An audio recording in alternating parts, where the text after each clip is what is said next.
अब तक बहुत सारे नौजवान बहुत सारे तदफीन में जुड़े हैं, लेकिन इस मरहूम की जो दर्द भरी दास्तान है, मैं चाहता हूं कि आप भी सुने और तमाम इंसानियत भी सुने और इनके हक़ में दुआएं भी करें कि इंसान कैसे कैसे दर्द से सफ़र से गुज़रता है।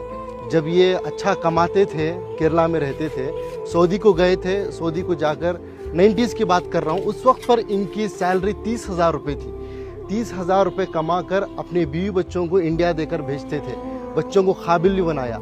हम तो बार बार सुनते हैं कि माँ बच्चे को पेट में 9 महीने पालती है, लेकिन बाप जहन में ज़िंदगी भर पालता है, अपने औलाद के लिए कुछ भी कुर्बानी दे देता है। लेकिन जब बाप के पास पैसा आया, यानी इस मरहूम के पास, शमशुद्दीन साहब के पास, तो इन्होंने बीवी बच्चों को सऊदी को बुला लिया। सऊदी को जब बुला लिया तो इनको भी, यानी इनके वाइफ को भी जॉब पे लगाया गया।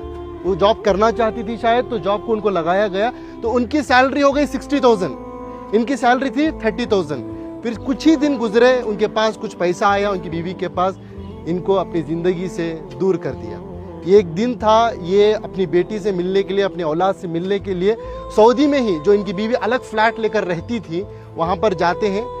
बाप अपनी बेटी की मोहब्बत में एंट्री लेता है, जाता है, बेटी दरवाज़ा खोलती है, बेटी बाप को देखती है, जैसे ही बाप को देखती है एकदम से दरवाजे को मूछ देती है।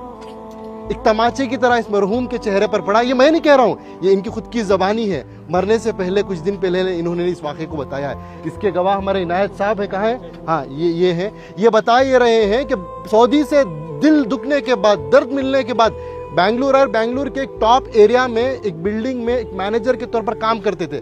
ये खुद उसके गवाह हैं कि एक मिलिट्री की तरह सिस्टम था इनका, उसूल आदाब के पक्के थे, बिना आयरन के कपड़ा नहीं पहनते थे। ऐसी अपनी जिंदगी, छोटा सा कमरा था, सीढ़ियों के नीचे से बेड डालकर, एक पंखा लगाकर, उसे भी पाक साफ रखकर जीते थे। ये पूछने लगे कि भाई, मैं तो समझा आप एक सिक्योरिटी गार्ड है, लेकिन आपकी ये पाकी सफाई को देखकर, आपके ये मिलिट्री सिस्टम को देखकर, आपकी इस डिसिप्लिन को देखकर मेरे अंदर सवाल पैदा हुआ, आपकी ज़िंदगी में क्या हुआ?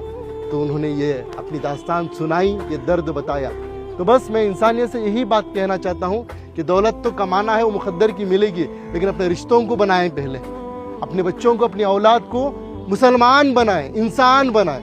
आज पता चला कि इनकी औलाद अमेरिका में है, USA में है, लाखों के रुपए कमा रहे हैं, लेकिन अफसोस की बात, दौलत तो दौलत है, उनके पास बाप के जनाजे को आने की तौफीक तक नहीं हुई।